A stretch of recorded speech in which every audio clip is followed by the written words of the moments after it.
ሰላም ጤና ይስጥልን ኢቫንጀሊካል ቴሌቪዥን ተመልካቾቻችን እንደምን አላችሁ? ይህ የወንጌል አማኞች ድምጽ ነው። የዕለቱ መርጆ ይዘንላችሁ ቀርበናል። በቅድሚያ ማርስተ ዜና።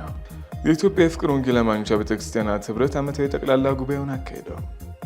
በንፋስ ስልክ ላፍቶ ክፍለ ከተማ ሃይማኖት ተቋማት ጉባኤ አዲስ አደረጃጀት የማስተዋወቅና የድጋፍና ክትትል ስራዎች መሰራቱ ተገለጸ።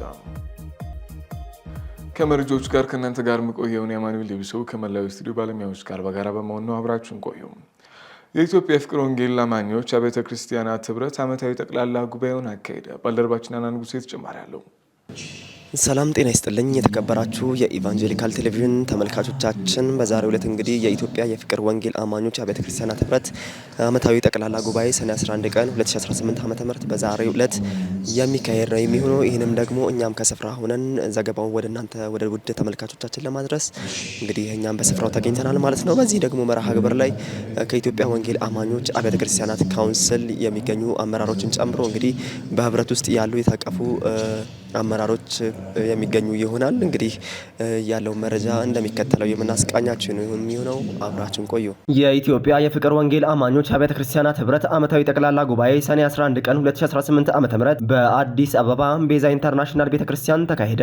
ዓመታዊ ጠቅላላ ጉባኤው ላይም የኢትዮጵያ ወንጌል አማኞች አብያተ ክርስቲያናት ካውንስል ምክትል ፕሬዝዳንት ዶክተር ቤተ መንግስቱ፣ የኢትዮጵያ ወንጌል አማኞች አብያተ ክርስቲያናት ካውንስል ጠቅላይ ጸሐፊ ፓስተር ዶክተር ጌትነት ለማ፣ የህብረቶች ፕሬዝዳንቶችና የኦሮሚያ ክልልና የሸገር ሲቲ ተወካዮች እንዲሁም ጥሪ የተደረገላቸው እንግዶችና የሚዲያ ባለድርሻ አካላት ተገኝተዋል። መርሃ ግብሩን በጸሎት ፓስተር ገነት ከተማ ከፍተው በዝማሬ የቤተክርስቲያኗ መዘምራን አስመልከዋል። መጋቢ ዳኛቸው ኃይሉ የእግዚአብሔርን ታላቅነትና ክብር በተመለከተ የእግዚአብሔርን ቃል ለጉባኤ አካፍለዋል። የዕለቱን ታዳሚዎች የእንኳን ደህና መጣችሁ መልእክት ያስተላለፉት ዶክተር ቤተ መንግስቱ በበኩላቸው ህብረቱ የተሰየመበትን እሴት ማስታወስ እንደሚገባ ጠቅሰው እንደ ስማችን ፍቅርን እንኖረው የሚል ጥልቅ መልእክት ለጉባኤ አስተላልፈዋል። የኢትዮጵያ ወንጌል አማኞች አብያተ ክርስቲያናት ካውንስል ጠቅላይ ጸሐፊ ፓስተር ዶክተር ጌትነት ለማ እያንዳንዱ ቤተክርስቲያን ወንጌልን በማስፋፋትና ተደራሽ በማድረግ ላይ ትኩረት ሰጥቶ መስራት እንዳለበት አሳስበዋል። ጠቅላይ ጸሐፊው አክለውም ቢያንስ እያንዳንዳችሁ አንድ ሚሽነሪ መላክ ይጠበቅባቸዋል፣ በከተማም ቢሆን መሪዎች ጭምር በወንጌል ስርጭት ላይ ተሰማርተው ማየት አለብን ሲሉ ጥሪ አቅርበዋል። ሐዋርያው ዘላለም ጌታቸውም በጉባኤው ላይ በመገኘት ንግግር ያደረጉ ሲሆን በህብረቱ ቀጣይ ስራዎችና ራዕዮች ዙሪያ ማብራሪያ ሰጥተዋል።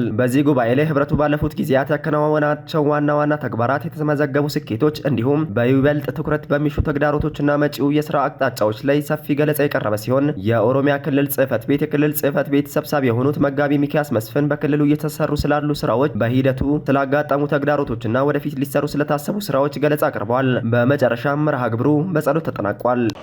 መልካም እንግዲህ ዛሬ እዚህ የተገኘ ነው በቤዛ ኢንተርናሽናል ቤተክርስቲያን የፍቅር ወንጌል አማኞች ቤተክርስቲያናት ህብረት ዓመታዊ ጉባኤያቸውን በሚያካሂዱበት ወቅት ነው። በካውንስሉ ካሉ መስራች አባላት መካከል አንዱ ነው የፍቅር ወንጌል አማኞች አብያተ ክርስቲያናት ህብረት።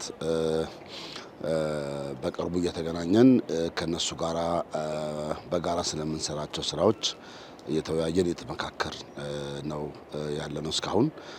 ዛሬም ተገኝተን አንዳንድ ጉዳዮች ላይ ተወያይተናል፣ ተነጋግረናል። አቅጣጫም የሚሆን ጉዳዮች ላይ ንግግር አድርገናል። በዋነኛነት ህብረቶች በስራቸው ያሉ ቤተ እምነቶችን በማስተባበር የታላቁ ተልእኮን አገልግሎት ላይ ትኩረት ሰጥተው መስራት አለባቸው፣ ማገልገል አለባቸው። ቤተክርስቲያን በዚህ ምድር ላይ ያለችበት ዋናው ዓላማ ኢየሱስ ክርስቶስን የምስራቹን ቃል ለሰዎች ሁሉ ማድረስ ነው። በጉባኤውም የተነሳው ዋና ሀሳብ፣ ዋና ነጥብ ሌሎች ነገሮች ቢኖሩም ይህ ርዕስ ግን አጀንዳ ሆኖ በቀጣይ ዓመታት የፍቅር ህብረት አባላትም ሌሎች በክብር እንግድነት የተገኙ የካውንስሉ አባላትም በቀጣይ ሁሉም ትኩረት አቅጣጫ አድርገው እንዲሰሩ፣ ሚስዮናውያንን መላክ እንዲችሉ፣ መሰዊያዎቻችን፣ መድረኮቻችን፣ አጀንዳዎቻችን፣ ውይይቶቻችን በሙሉ የእግዚአብሔር ፍቃድ ያለባቸው፣ የእግዚአብሔር ሐሳብ ያለባቸው፣ የእግዚአብሔር ልጅ ኢየሱስ ክርስቶስን በድቅድቅ ጨለማ ውስጥ ላሉት ሰዎች መመስከር፣ ማወጅ፣ የምስራቹን ቃል በሚመችም በማይመችም እውነታ ውስጥ ሆነን ለሌሎች ማድረስ ላይ ትኩረት ማድረግ እንደሚገባና ፍቅር ህብረት አባላቱን በማስተባበር እየሰራ ነው ያለው። ሌሎችም ህብረቶች የካውንስሉ አባላት ሚሽን ላይ እየሰሩ ነው ያሉት። በጣም በመቶዎች የሚቆጠሩ ሚኒስትሮች አሉ። ሁሉም እየሰሩ ነው ያሉት። ነገር ግን ትኩረት ማድረግ፣ አጀንዳ አንድ ማድረግ፣ መሰዊያዎቻችን ሁሉ ጊዜ በዛ ላይ ትኩረት አድርገው ሊሰሩ ይገባል የሚለው ላይ አውርተናል። ተነጋግረናል። እዚህ የሚገኙ አባላቱንም አበረታተናል። እንግዲህ ሌሎች ህብረቶችም እንደዚሁ ጉባኤዎችን እያካሄዱ አንዷን እያበረታታ በመደጋገፍ በጋራ ሊሰሩ ይገባል እላለሁ። አመሰግናለሁ። ሁላችሁም እንደምታውቁት እግዚአብሔር ለኢትዮጵያ ቤተክርስቲያን ታላቅ እድል ሰጥቶ በአንድ ካውንስል በአንድ ጥላ ስር እንድንሰበሰብ አድርጎናል። ይህ የኢትዮጵያ የፍቅር ወንጌል አማኞች ቤተክርስቲያናት ህብረት ኢንዲፔንደንት ተብለው ይጠሩ የነበሩ ቤተክርስቲያኖች ተሰብስበው በአንድነት የመሰረቱት ከካውንስሉ ምስረታ ጋር አብሮ የተመሰረተ የአብያተ ክርስቲያናት ህብረት ነው። በአሁኑ ሰዓት በስሩ ወደ 320 የሚጠጉ አብያተ ክርስቲያናትና ሚኒስትሪዎች ታቅፈው ይገኛሉ። በመጀመሪያ ከሁሉ በላይ እንግዲህ እንደ አንድ አካል ሆነን ከሁሉም አብያተ ክርስቲያናትና የአብያተ ክርስቲያናት ህብረቶች ጋር አብረን የወንጌልን ስራ በምድራችን ላይ በመስራት ላይ እንገኛለን። ከዛም በተጨማሪ ደግሞ ካውንስሉ በሚያደርጋቸው እንቅስቃሴዎችና ሀገራዊ እንቅስቃሴዎች ላይ ከፍተኛ አስተዋጽኦ በማድረግ ላይ እንገኛለን። ከዚህ በኋላም ደግሞ እንግዲህ እንደ አንድ የኢትዮጵያ ቤተክርስቲያን ከኢትዮጵያ አልፎ በአፍሪካ እና በዓለም ሁሉ ተጽዕኖ ፈጣሪ የምትሆን ቤተክርስቲያን ዓለም እየጠበቃት ያለች ቤተክርስቲያን ነች። የኢትዮጵያ ቤተክርስቲያን በሚሽን በበጎ አድራጎት በሁሉም አቅጣጫ ሁለንተና የሆነ አገልግሎት በመስጠት የክርስቶስ ኢየሱስን ዳግም ምጽአት ልናፋጥን ተጠርተናል። የእግዚአብሔርን መንግስት በምድር ላይ ልናሰፍን ተጠርተናል። ይሄ ዋና ስራችን ሆኖ ይቀጥላል። እንግዲህ የፍቅር ወንጌል አማኞች ቤተክርስቲያናት ህብረት ሲመሰረት ዓላማው በምድርም በቤተ ክርስቲያንም የጎደለውንና የቀዘቀዘውን ፍቅር ማቀጣጠል ማነሳሳት ነውና የተለያዩ ኢንትረስትድ የሆኑ አብያተ ክርስቲያናቶችና ሚኒስትሮች አባል ከሆኑ ጊዜ ጀምሮ እግዚአብሔር በሰጠን ሊደርሺፕ በተለይ በአባቶች ነው የሚመራው። ዋና አባት አለን። በአባቶች ምክክር ከስርም ባሉ ተለያዩ መዋቅሮች እነዚህን በስራችን ያሉትን ቤተክርስቲያናት ፍቅርን ፎከስ ባደረገ መልክ እርስ በርስ እንዲያያዙ እንዲጠነካከሩ የማድረግ ስራ እየተሰራ ነው ያለው።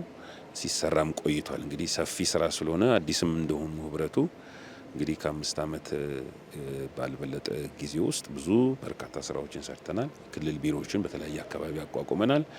ለዛም ደግሞ ተገቢ ሆኖ ለአመራር ሰጥተናል። የተለያዩ እክሎችም ውጣ ውረዶችም ገጥሞናል። እሱንም ቻሌንጅ እየተጋፈጥን እንደገና እያስተካከልን በቅርበት ከካውንስሉ ጋር እየሰራን ከካውንስል ቢሮ ጋር እየሰራን ችግሮችን ለመቅረፍ ሞክራል። የኛ ዓላማ ከሁሉ ህብረቶች ጋር በአንድነት መስራት እንደገና ጥላችን ከሆነው ከካውንስሉ ጋር ደግሞ በጋራ በጥንካሬ ማገዝም መስራትም ነው የኛ ዓላማና ይህንን እያደረግን ነው። እንግዲህ በርካታ ስራ ስንሰራ የቆየ ነው። በጉብኝት ስራ ነው። እንደገና የተለያዩ ስትራቴጂዎችን በመንደፍ ነው። እንደገናም ደግሞ አዲስ አበባም ሆነ የተለያየ ቦታ ሁኔታዎች ሲቀያየሩ አሁን ከክላስተር ወደ ክልል ማነው ወደ ክፍለ ከተማ ሲዞር እሱ ላይ መሪዎችን የተለያዩ አመራሮች መመደብ ነው። ከዛ በኦሮሚያ እያልን ስራዎችን እየሰራን እያጠናከርን ነው ማለት ነው። የተወደዳችሁ የኢቫንጀሊካል ቴሌቪዥን ተመልካቾቻችን እንግዲህ በዛሬው ዕለት የነበረው የኢትዮጵያ የፍቅር ወንጌል አማኞች አብያተ ክርስቲያናት ህብረት በአጠቃላይ የነበረው ጠቅላላ ጉባኤው የተመለከታችሁትን ይመስል ነበረ። እንግዲህ በዚህ ደግሞ ጠቅላላ ጉባኤ ላይም እንግዲህ የኢትዮጵያ ወንጌል አማኞች አብያተ ክርስቲያናት ህብረት ካውንስል ምክትል ፕሬዚዳንት ዶክተር ቤተ መንግስቱን ጨምሮ የኢትዮጵያ ወንጌል አማኞች አብያተ ክርስቲያናት ካውንስል ጠቅላይ ጸሐፊ ፓስተር ዶክተር ጌትነት ለማ እንደዚሁም ደግሞ የየህብረት መሪዎች ፕሬዚዳንቶች እንዲሁም ደግሞ ጥሪ የተደረገላቸው እንግዶችና የሚዲያ ድርሻ አካላትን ጨምሮ ተገኝተው እንግዲህ የመርሃ ግብሩ በተመለከታችሁት መልኩ ወደ እናንተ ስናደርስ ቆይተናል። ከመረጃዎቹ ጋር ቆይታ ሳደርግ የነበርኩት እኔ አና ንጉሴ ከካሜራ ባለሙያዬ ከኪፋ ለማ ጋር በጋራ በመሆን ነበር። አዲስ አበባ ኢትዮጵያ። በንፋስ ስልክ ላፍቶ ክፍለ ከተማ ሃይማኖት ተቋማት ጉባኤ አዲስ አደረጃጀት የማስተዋወቅና የድጋፍና ክትትል ስራዎች መሰራቱ ተገለጸ። ባልደረባችን ናትናኤል ጌታቸው ተጨማሪ አለው። በክፍለ ከተማው በነበረው መርሃ ግብር የንፋስ ስልክ ላፍቶ ክፍለ ከተማ የሃይማኖት ተቋማት ጉባኤ አባል ቤተ እምነት መሪዎች ከዚህ ቀደም እንደተከናወነው በክፍለ ከተማው ያለውን የሰላም እሴት ግንባታና የማህበራዊ ስራዎች አጠናክረው እንደሚቀጥሉ ተናግረዋል። ጉባኤው አደረጃጀቱን በአዲስ መልክ ማስተካከሉን አስመልክቶ የክፍለ ከተማዎችን አደረጃጀቶችን ለማጠናከር የሚያስችል የድጋፍና ክትትል አካሄድን ያገኛል። በመርሃ ግብሩ ላይ የንፋስ ስልክ ላፍቶ ክፍለ ከተማ ሰላምና ጸጥታ ጽሕፈት ቤት ኃላፊ አቶ ደረጀ ድሪብሳ ተገኝ ተገኝተው ጉባኤው ባለፉት ጊዜያት በክፍለ ከተማው የሰራውን የሰላምና ማህበራዊ ስራዎች አድንቀዋል። አቶ ደረጀ ያክለው የሰላምና ጸጥታ ለጉባኤው የሚያደርገውን ድጋፍ አጠናክረው እንዲቀጥሉ የጠቀሱ ሲሆን በቀጣይም የሰላምን ስራ በጋራ አጠናክረው እንደሚቀጥሉ ተናግረዋል። በመድረኩ መልእክት ያስተላለፉት የሃይማኖት አባቶች ጉባኤውን ከተመሰረተበት ጊዜ ጀምሮ ለሰላም ሲሰሩ መቆየታቸውን አንስተው ለክፍለ ከተሞችም አልፎም ለከተማው ሰላም በጋራ እንስራ ሲሉ ተናግረዋል። በክፍለ ከተማው በነበረው ድጋፍና ክትትል መርሃ ግብር ከዚህ ቀደም ጉባኤው በተለያየ ጊዜያት ሲያገለግሉ የነበሩ መሪዎችን አመስግነው የሸኘ ሲሆን ከዚህም በኋላ ተቋሙ በኃላፊነት የሚያገለግሉ አዳዲስ መሪዎችን ደግሞ አቀባበል ተደርጎላቸዋል። የክትትልና ድጋፍ ስራው እስካሁን 9 ክፍለ ከተሞች የተከናወነ ሲሆን በቀጣይ ቀሪ 2 ክፍለ ከተሞች ተጠናክሮ የሚቀጥል እንደሆነ ተገልጿል። መረጃው የአዲስ አበባ ሃይማኖት ተቋማት ጉባኤ ነው። የአለታ ወንዶ መሰረተ ክርስቶስ ቤተክርስቲያን ዘማሪት ስምረት ከበደ በጎዳና ለሚኖሩ ወገኖች ድጋፍ አደረገች። ባልደረባችን ቤተልሔም ደረጃ ተጨማሪ አላት። የአለታ ወንዶ መሰረተ ክርስቶስ ቤተክርስቲያን ዘማሪ ስምረት ከበደ በጎዳና ላይ ለሚኖሩ ወገኖች ድጋፍ አደረገች። በመሰረተ ክርስቶስ ቤተክርስቲያን የአለታ ወንዶ አጥቢያ ለየት ያለ የበጎ አድራጎት መርሃ ግብር አካሂዳለች። የአጥቢያዋ ዘማሪ ስምረት ከበደ ደጉ ሳምራዊ የተሰኘውን የመጀመሪያ አልበሟን ምርቃት ምክንያት በማድረግ በጎዳና ላይ ለሚኖሩ ወገኖች የምግብና የአልባሳት ድጋፍ አበርክታለች። የደጉን ሳምራዊ ባህሪ እንኑረው በሚል መሪ ቃል በተዘጋጀው በዚህ መርሃ ግብር ከ100 በላይ ለሚሆኑ የጎዳና ተዳዳሪዎች ማዕድ የማጋራትና አልባሳት የማቅረብ ስራ ተከናውነዋል። ይህ መርሃ ግብር በምስጋናና በምግባር የሚከበር ተግባር ለብዙዎች አርአያ የሚሆን እንደሆነ ተገልጿል። መረጃው የመሰረተ ክርስቶስ ቤተክርስቲያን ነው። መንፈሳዊ ስለላ የተሰኘው አዲስ መጽሐፍ በኢቫንጀሊካል ቴዎሎጂካል ኮሌጅ ተመረቀ። ባልደረባችን ናትናኤል ጌታቸው ተጨማሪ አለው። መጋቢ አመሉ ጌታ መንፈሳዊ ስለላ በሚል ርዕስ ያዘጋጁት አዲስ መጽሐፍ በኢቫንጀሊካል ቴዎሎጂካል ኮሌጅ አዳራሽ በተካሄደ ልዩ ስነ ስርዓት ተመረቀ።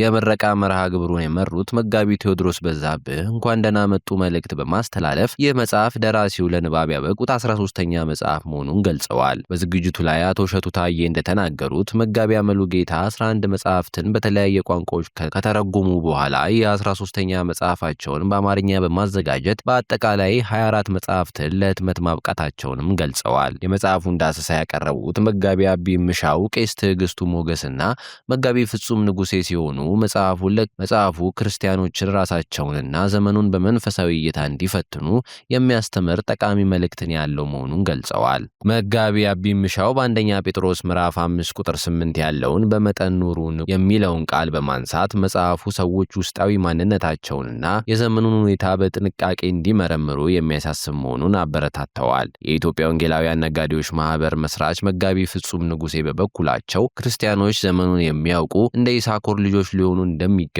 በመጽሐፉ መልእክት ላይ አጽንኦት ሰጥተዋል። በምረቃ ላይም መጋቢና ዘማሪ ዮሴፍ በቀለ በመንፈሳዊ ዝማሬ ያገለገሉ ሲሆን መጽሐፉን አንብበው የተጠቀሙ ሰዎችም የህይወት ምስክርነታቸውን አጋርተዋል። የመጽሐፉ ደራሲና የቦሌ አማኑኤል ቤተክርስቲያን ዋና መጋቢ የሆኑት አመሉ ጌታ በንግግራቸው ከ13 ዓመታት በፊት በዶክተር አለሙ ቢፍቱ የተደረገላቸው የቡራኬ ጸሎት ዛሬ ፍሬ ማፍራቱን በደስታ ገልጸዋል። በመጨረሻም የኢትዮጵያ አማኑኤል ቤተክርስቲያን ፕሬዝዳንት መጋቢ ጌታሁንን ጨምሮ አባቶችና መጋቢያን ለመጋቢ አመሉ ጌታ፣ ለባለቤታቸው ሲስተር ምንታምር ሮቤሊና ለቤተሰባቸው የቡራኬ ጸሎት አድርገዋል። ተመልካቾቻችን ለዛሬ ያዝናቸው መረጃዎች እነዚህ ይመስላሉ። ከመረጃዎቹ ጋር ከእናንተ ጋር ቆይታ ያደረግኩት የማኑኤል ሊብሶ ከመላው ስቱዲዮ ባለሙያዎች ጋር በጋራ በመሆን ነበር። መረጃዎቹን ያዘጋጁላችሁ ባልደረቦቻችን ተስፋዬ ካሳሁንና ቤተልሔም ደረጃ እንዲሁም አና ንጉሴ በጋራ በመሆን ነው። ከቀሪ ኢቫንጀሊካል ቴሌቪዥን ፕሮግራሞች ጋር መልካም ቆይታ